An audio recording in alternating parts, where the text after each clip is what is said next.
আমার বাপ যেদিন মারা যায়, বাপের মৃতদেহ সামনে থেকে সবলি খান প্রশ্ন, আমার বাপ যার কাছ থেকে টাকা ধার লিছে বা যাই যাই টাকা পায় সবলি আমার কাছে জানাবেন, আমি সবলি ঋণ শোধ করে দেব।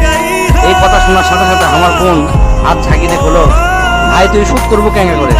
তুই তো আজ 5 বছর ধরে চাকরি নেয়, বেকার থাকে, এতগুলো টাকা তুই কেঙ্গা করে শোধ করবো?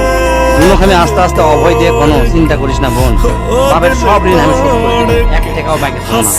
পরের দিন সকালে ঘুমোর থেকে উঠতে না উঠতে দরজা খুলে দেখি বারান্দার 4-5 জন লোক বসে আছে, পাওনাদার। দেখে আমার গাও ঘামে উঠলো।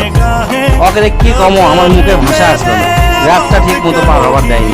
আসে হাসি সামনে যাতে এখন খারাপ হলো, খারাপ হয় আমার করছে, আমি অমুক ব্যাংক থেকে আসছি, আপনার বাপ তার বেটা বেটির নামে 20 লাখ টাকা ব্যাংকত পেয়ে গেছে, তাড়াতাড়ি ব্যাংকত আসেন।